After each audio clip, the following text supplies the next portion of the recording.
Good evening, everyone. Jose J. Garcia, real estate investor, coach, and mentor. Podcast time. So we got a very special guest this evening with us. I'm honored to have him on here, Mr. Zack Griffin. Now, Zack Griffin, probably you know him from A&E, YouTube, all over TV. Okay, Tiny House Nation. Zack is a charismatic TV personality, expert carpenter. He's renowned for again the tiny house is what I see. When I see Zack, I see tiny houses everywhere. So, Zack, how are you? Good evening. I'm doing well. Thanks for having me. It's Absolutely, quite an absolutely. introduction. Yes, sir. So, look, I think most people know you by now. I definitely enjoyed the episodes, which we'll get into some of that. So, a lot of ideas Yeah. take away, implement. I believe in that highly. So I kind of study your shows a lot also. And I'm a fan. I'm a big fan. But, for those people that live under a rock, don't know about you, tell us a little bit about you.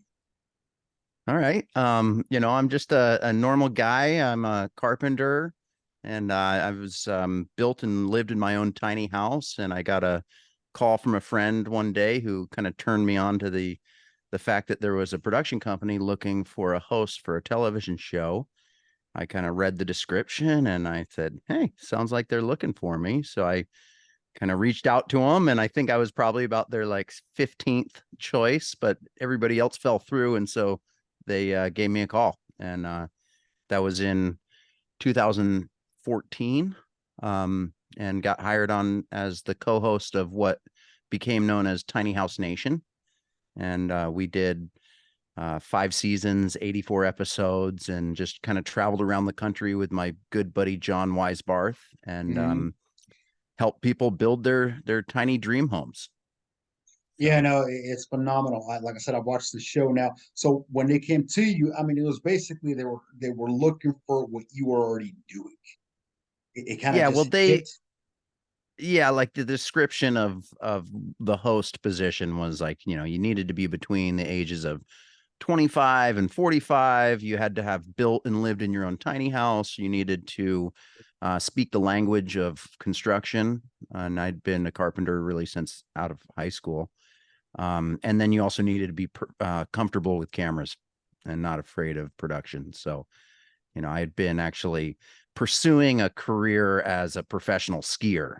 Carpentry was like my vehicle to pour into my passion of trying to pursue being a professional athlete. And doing that made me involved with a lot of cameras and production. So I wasn't afraid of it.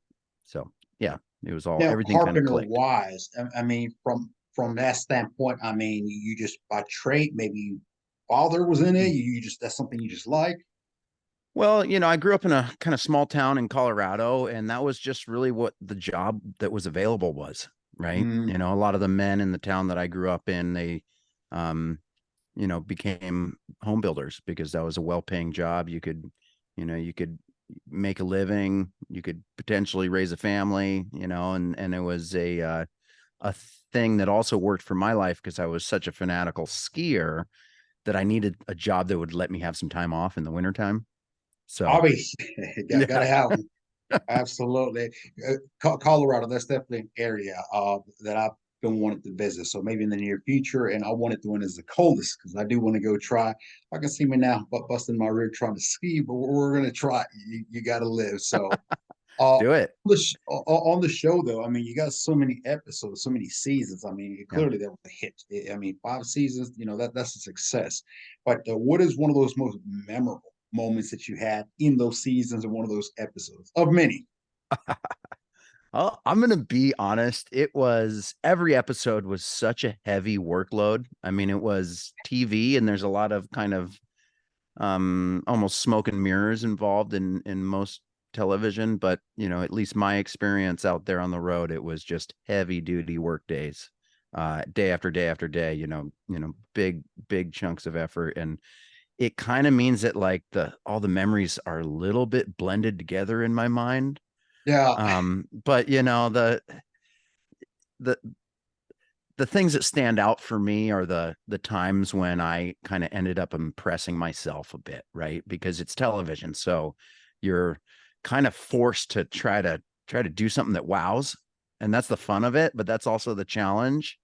But I think like for anyone who is going to put themselves out there and kind of give every ounce of their effort, Mhm. they're gonna, and if they get enough opportunities to do it, they're gonna find some moments where they really impress themselves with what they've pulled off.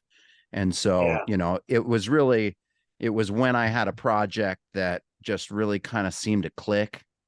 I mean, everything that I was doing was essentially building prototypes. They were Mm. all, I was really very serious about not replicating people's projects that I had seen on the internet or something. I was really trying to come up with my own solutions. And so in that process, you're essentially constructing prototypes every single time, right? And Interesting. most of the time you get done with doing a creation like that and you see all these different ways that you could improve it and you could, do it differently the next time. And every once in a while you get done doing something and you look back and it's like there's not really much you would change, and it's kind Wow. of like, wow, that's like it clicked. And so it's the projects, I think, to me, that stand out in my mind, that are ones where it was just kind of like, wow, yeah, that worked. I don't know what I would do differently. It's like it's almost ready for a production model. That's when you know you're Um, good. It just yeah. clicks right. But so just to give you an idea, I would do 3 different projects every single episode. And Wow. so Okay. after 84 episodes, times 3, that's a whole lot of different projects. And so that's why it's a little mind melting. But I mean, Yeah, I so bet. I think the ones that I really like it as an example of the type of project that kind of clicked for me was like just, coming off the top of my head. And in the last season, there was an episode for, um, he was actually, it was a service member. He was ending his service in the military and wanting to go and enjoy that freedom that he had worked so hard for, right? Defending. And he wanted a tiny home. They wanted to keep their options open. And, they weren't broke by any means. He was moving out of Honolulu. And they just, they wanted a beautiful home. And one of the things that I did for them was build a, a deck, a back deck on the tiny house. And I've built a lot of different decks that have kind of like come down. Most of them come down, Mm. but he wanted it elevated like a second story deck so he could go up there and like watch the sunset. Yeah, yeah, And yeah. that means it had to fold down on the back of the house, right? But it actually had to hinge up instead of Hmm. hinge down. And so that's a lot of weight, right? To get and kind of figuring out how the mechanism was going to work in order to lift this deck, which was, quite. I mean, I would just throw it out there. It's probably close to 1,000-pound deck. Oh, wood, right? I mean, Maybe, yeah, steel and wood. I mean, I was trying to make it as light as I could, but it's a deck. yeah, You got to make it stout. So it was steel framed, welded up, made it with a big gas pipe for hinges. So I was building my own hinges, but the solution that I came up with, I just thought was super clever and it just worked. And what it was it was attaching legs onto the deck when it was folded down, and the legs would get they would go out to the ground, right? okay. And then you would just basically put a big nail into the dirt, or you could even step on them. It didn't take that much. And then with the house still connected to the truck, you would just drive it forward. And so you're using the engine of the truck to essentially like pole vault this deck up into place. And Okay. so that was just like one that I was like, dang, that worked. And I'm proud of that. And Engineering. I mean, you got to get creative. So, and again, as an yeah. entrepreneur business, you're Yeah. figuring these things out. That's neat. That's neat. Hmm. I just thought of something kind of funny with something Yeah. like that. But we do, as you're aware, we do mobile home investing, and a lot of these mobile homes. Long story short, we put these window units on them when HVACs or that sort of thing aren't a replacement. And I've always been Uh-huh. scared of let's not put too big of a unit, kind of siding on the side of the mobile home off the window. And an investor made a comment, it's like, hopefully, I won't tip the home over. So kind Uh-huh. of Uh-huh. the way, as you're talking, thinking I'd be concerned that the weight was heavy enough to, I don't know. Always. Yeah, Always. yeah. It's not something you have to concern yourself much with when you're building homes on foundations, right? But when it's intended on being movable at some point, you got to take it into consideration.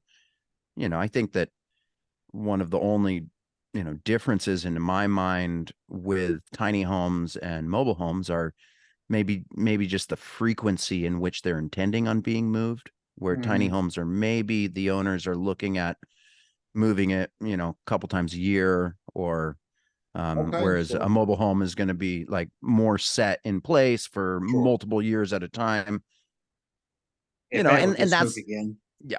And then I will say that that comes with a caveat that I would say that most tiny homes, the owners might have an idea that they're going to move it, like, maybe with that kind of frequency. And then they go through with the process. They find out that the home is heavier than they thought. They're like Mhm. a little more intimidated in the moving process, or it's a little more expensive than they thought.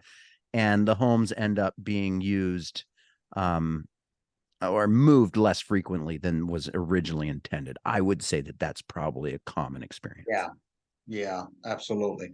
So, from your perspective, what do you think is the biggest advantages and challenges living in a tiny house? I mean, by far, it's finding a place to put them and live legally, right? I mean, that is absolutely the kind of the gorilla in the room when it comes to tiny homes, right? Because manufactured homes, it's very clear what kind of category they fit into, right? Mm. They're built to HUD codes, and then they're allowed anywhere that allows HUD housing. And a lot of places that's restricted to mobile home parks. Right. Some places like here in Washington allow HUD housing anywhere that any other residential house is allowed. Really? Yes, that's Okay. at a state level.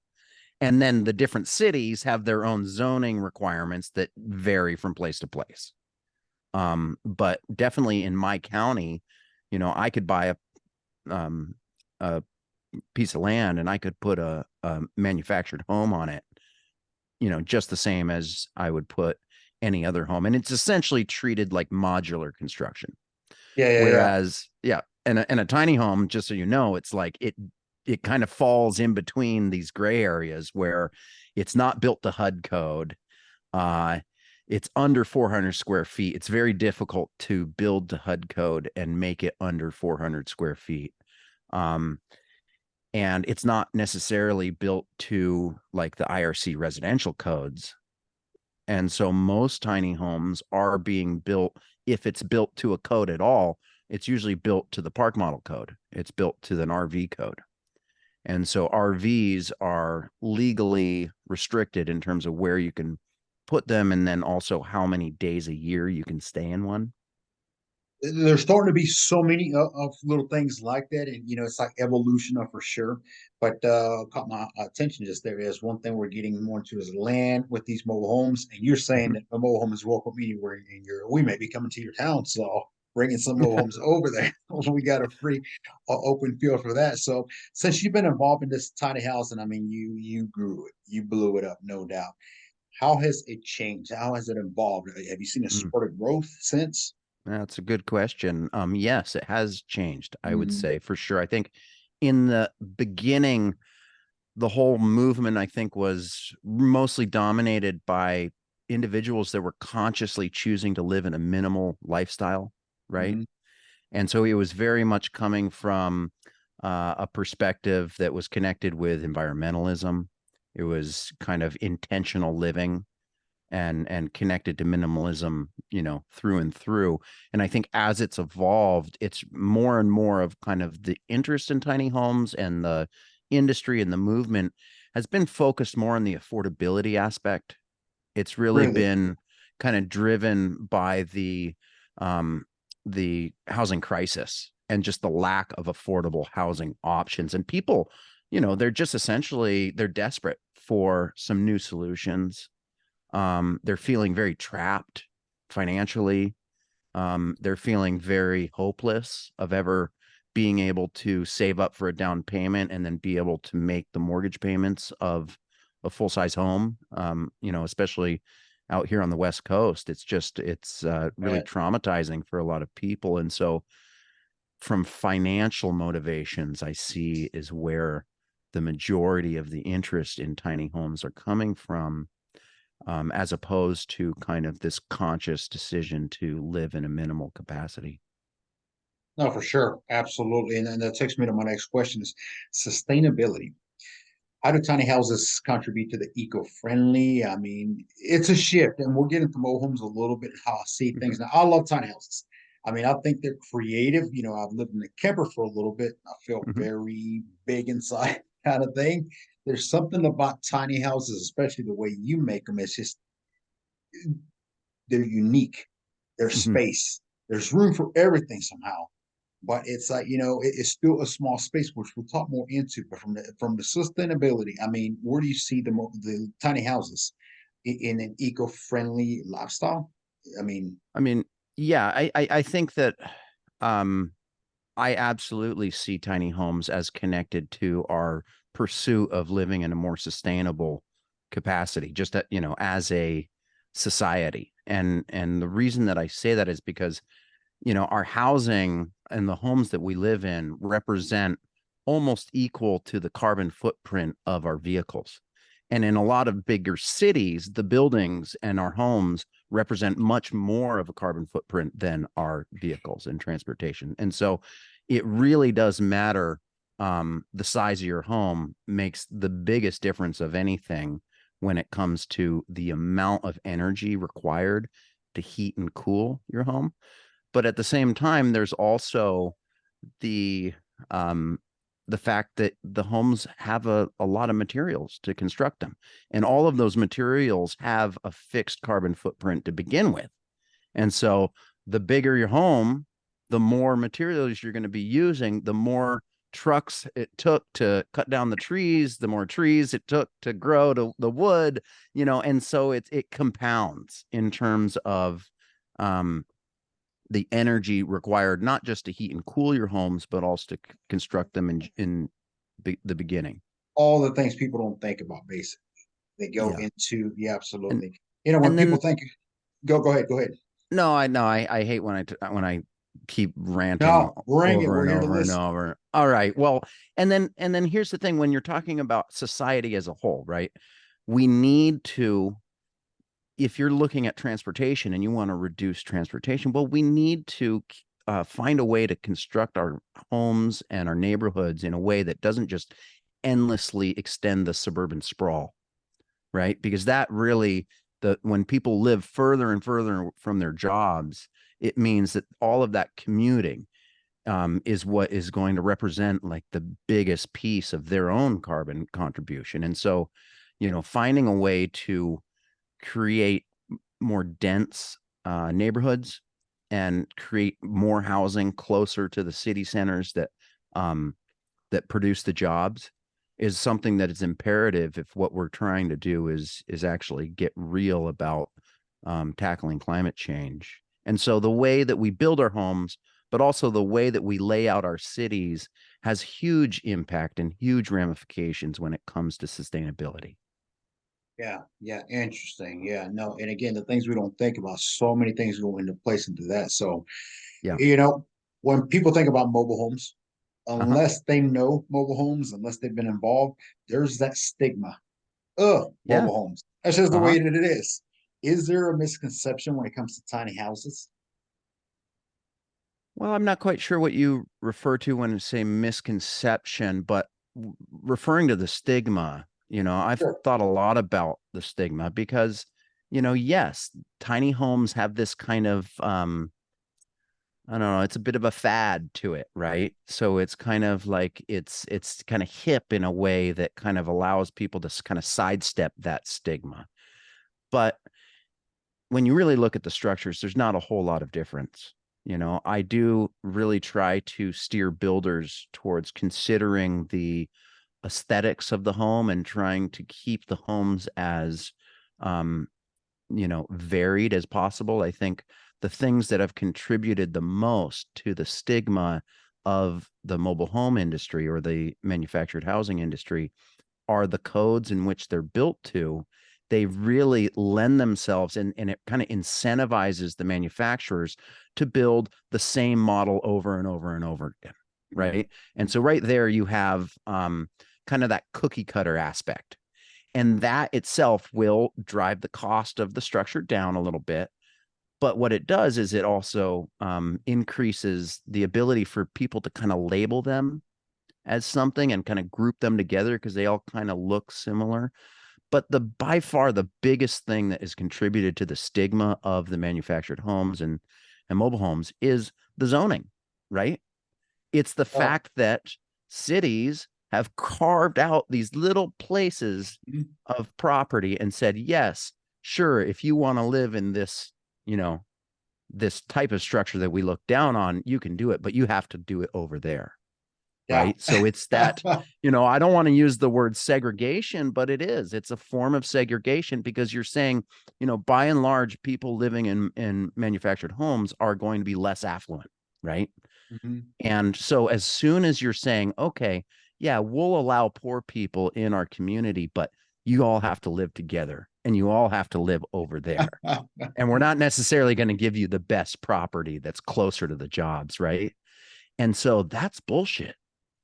And I Yeah. think like as a country, I mean, we've come so far, but we have almost kind of like exchanged Mhm. more more obvious forms of segregation for less obvious forms of segregation. And I think that the zoning laws that we have that are really divide people based on their economic status are just as damaging as the laws that were previously in place that divided people by their skin color. Yeah, it's funny you hit on that because that is everywhere. Right now, we're moving so many more mobile homes, and it's the same thing. We're dealing with zoning, with the Yeah. planning, with the building, and exactly what you just said there is absolutely. You got to have specific this, you got to, and they've gotten creative as to how they ask you what is or is not allowed. They're not telling you no. They've created a way to say no without really. So it's like, Uh-huh. no, it's there. Uh-huh. It's obvious, when it comes to that, and it's getting harder. More tiny houses are being brought. There's more campers out on the highways. There's now also the storages that people are moving. There's mobile homes. It's like eyes are on these things. It's like Yeah. people know that they're aware of. But so somebody transitioning into a tiny house, what would be two or three pieces of advice that you could give them? Well, that really depends where they're transitioning from.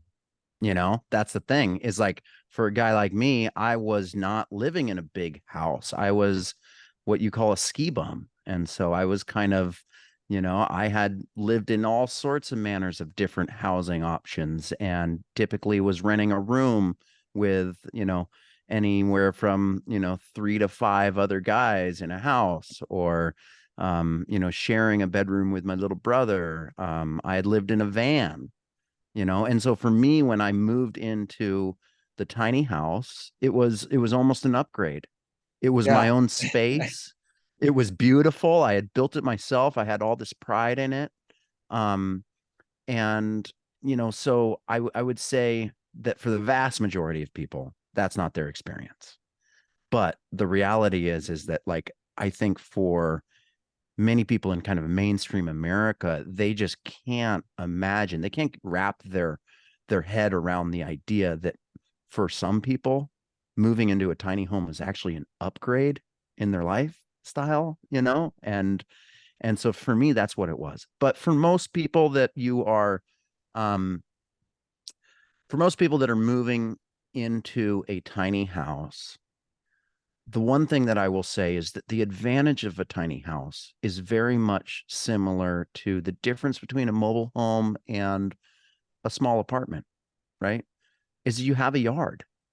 You have a yard. You have some space outside your home. You don't have somebody living on top of you and people freedom. sharing the walls. And so, what that means is that that space outside of your actual structure that you call your home can also be used as your home. Yeah, And depending on the side of your yard, you can spread out quite a bit. You can put a storage shed out there, right? And so you don't need to just inundate your home with all of your belongings and like hang your bicycle from the ceiling because, that type of home, tiny home is more reserved for the ones that are going to be moving all the time. As soon as you set it into some property and you have um, you know, some place that you can spread out a little bit, I encourage people to do that. Like, don't this movement's not about just trying to, you know, compete with each other about who can fit ourselves into the smallest and small space. It's about Yeah, more just like being realistic about what we actually need for our happiness.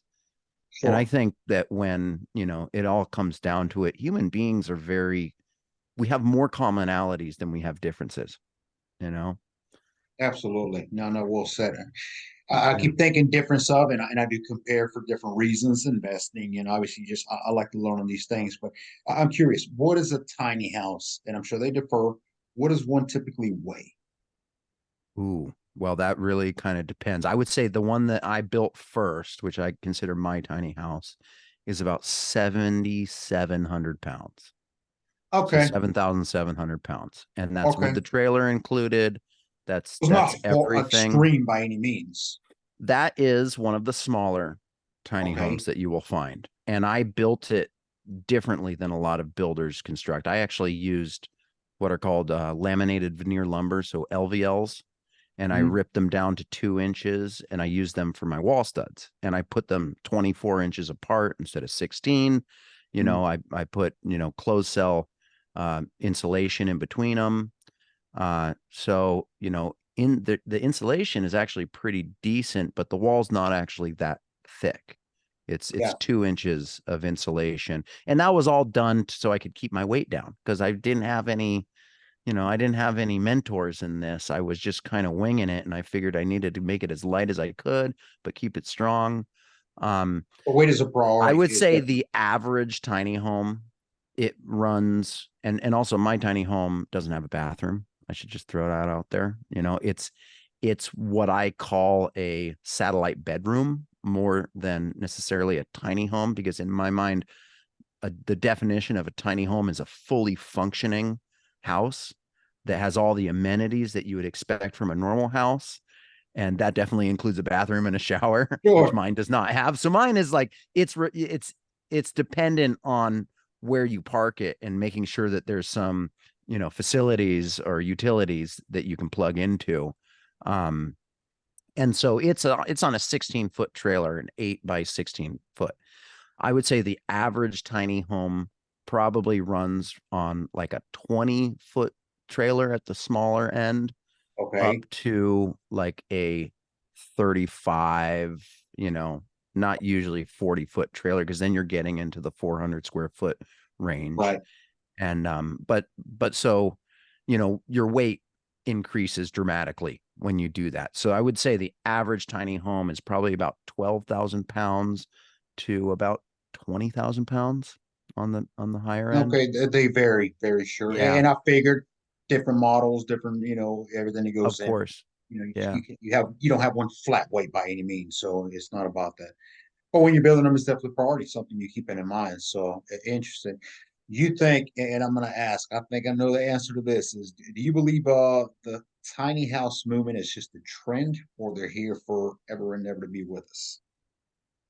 Well, let me just answer that question by saying that the real trend that's been happening in the last 4 decades is that family sizes have been getting smaller, right? People are waiting longer to get married. They're having fewer children.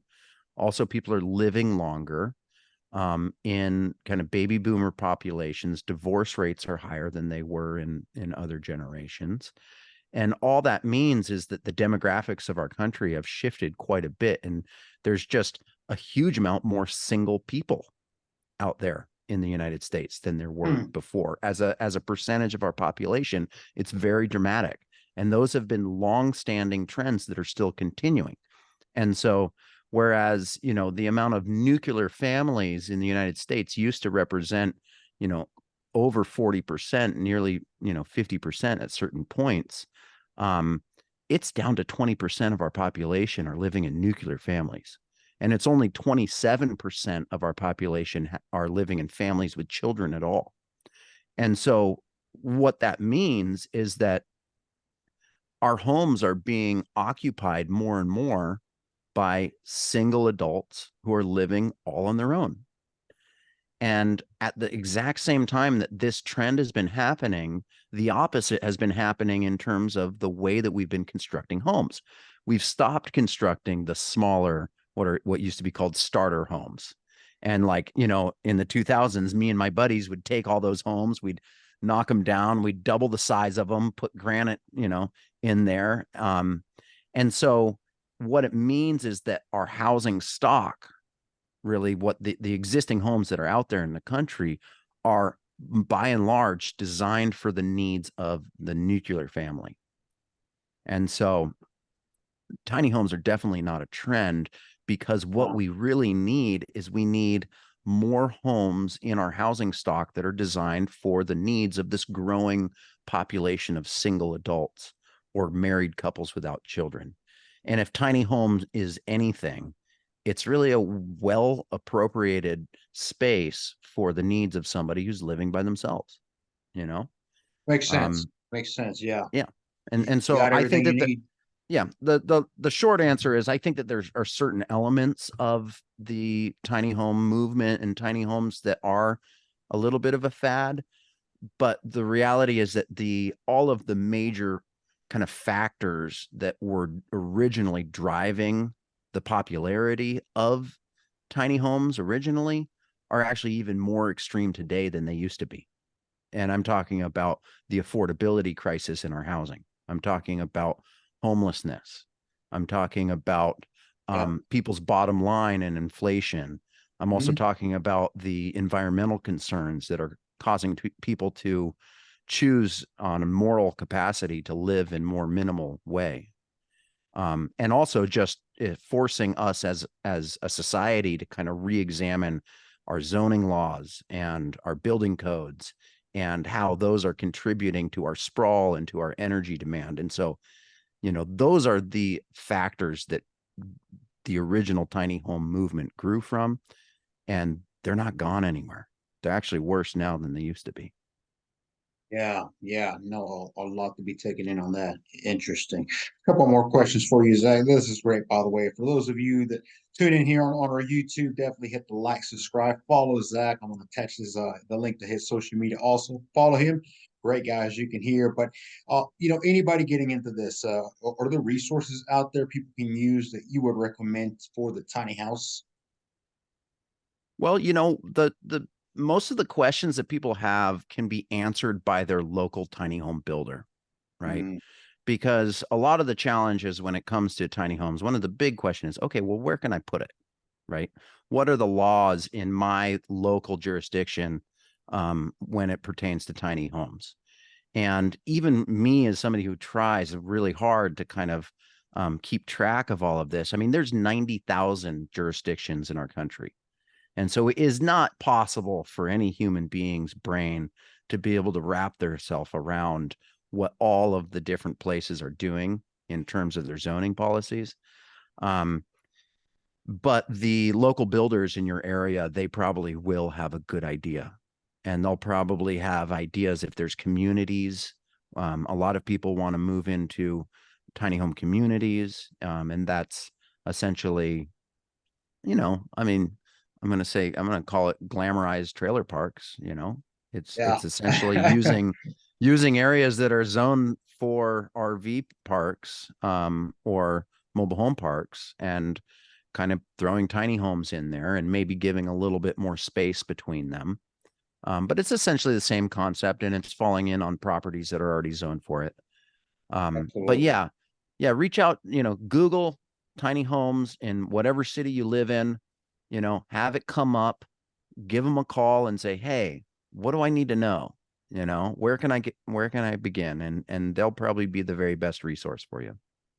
And Absolutely. then I guess another thing I should shout out that, I'm the vice president of the Tiny Home Industry Association. And so we're kind of um the the the arm of the tiny home movement that's fighting the hardest to gain legalization. And so, we're kind of a lobbying group essentially, where we're really working on politicians to kind of Mm, open up their zoning laws to allow for tiny homes. And we have a website. You can check it out, tiny home industry association.org. And on that, there's a resource map that we try to update as much as we can, where you can go and you can click your state and it'll have information about, what's been happening as it pertains to the legal aspects Yeah. of tiny homes in your area. And you can become a member of the Home Industry Association and help us knock down these prohibitions. And if anybody's interested, I would encourage you to do so. Sounds Yeah. like a welcome call to me. I'm in. So, and we All will right. put the link on the description also. So click on that. And definitely, like I said, Tiny House Nation, if you're into that, if it's something you're interested, this is the gentleman you want to follow. So one last question for you. Zach, you done great. The show was phenomenal. I can keep on saying that. It's watching you evolve also, it's a success in itself, but I know you're far from done. And it sounds like you got your hands full. But besides what you're doing now, what is next for you? Well, I have a tool that I've been working on with my father, and it's, basically buried my life savings into it. It's called the Zack Rabbit. And you would get a lot of use out of this, I promise. Anybody who's doing remodeling, anybody who's maintaining their home, it's a quick change countersink. It's by far the best out there in the world. It's made Okay. in the United States. It's actually assembled by formerly homeless veterans that are living in a tiny home village that I have been involved with. And so there's everything is good about it. We only sell online. We're not in any stores yet, and hopefully that will change. But like for me and my own like personal financial future, this is what I'm doing right now. I'm not really building people tiny homes. I'm trying to get this tool off the ground, and it's because it's just phenomenal, and I use it in everything that I do. So anything that you saw me do on Tiny House Nation, if I'm putting a screw into something, I'm using a Zack Rabbit. And yeah, you can check it out at Zack Rabbit tool, or no, just zackrabbit.com. Sorry. It's the Zack Rabbit tool Another link company. we're gonna put in the description for sure. It's, Yeah. it's gonna be full of description. So But man, I'll send you one. You're gonna trip. please, It's absolutely, yeah. awesome. I need to be It's able to it's get it to my mobile home. So it's like anybody who owns a drill could find a lot of use out of this tool. So I yeah, know you own at least a couple. I will share with y'all when he sends me one for sure. You heard him say it on here. So Zach, you're down to earth. You got a lot of success. You definitely come across as very humble, which we love. You care about the people. And whether mobile home investing, whether stick, it doesn't matter. It's like care about the people because we are in those last of affordability housing. That's all there is to it. The houses, we can get into all that, but it's like, here is what's at.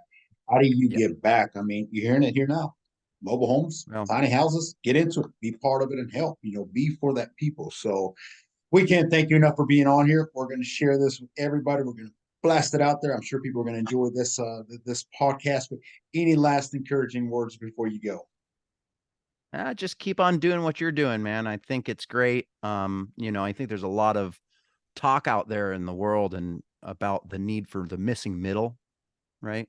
Yeah, It's a kind of a buzzword out there and kind of housing policy land. But the truth of the matter is it's not really the missing middle. It's the missing kind of entry level housing options that are really kind of impacting our country right now. And so mobile homes, the more we can do to break down the stigmas against mobile homes, it's human beings that are occupying these homes, right? And there you go. so, breaking down the laws that segregate our housing, I think is one of the most powerful things that we can do. But also just building more smaller homes that people can use as tools to kind of leverage for their life, and use as stepping stones to pursue their dreams and to gain financial freedom and stop living so much in this rat race. Housing represents such a big chunk of everybody's income that the more that we can do to address the cost of housing is the most important thing that we can do to impact people's bottom lines. And so, yeah, I think Absolutely. we're all on the same team in this. There you go. There you go. Beautiful. Well, Zach, this has been great. Don't go nowhere. For those of you who did join us on here, like I said, hit the like, hit the subscribe, check out the links in the description. Follow Mr. Zack, his channels. Instagram is phenomenal. You got a YouTube as well?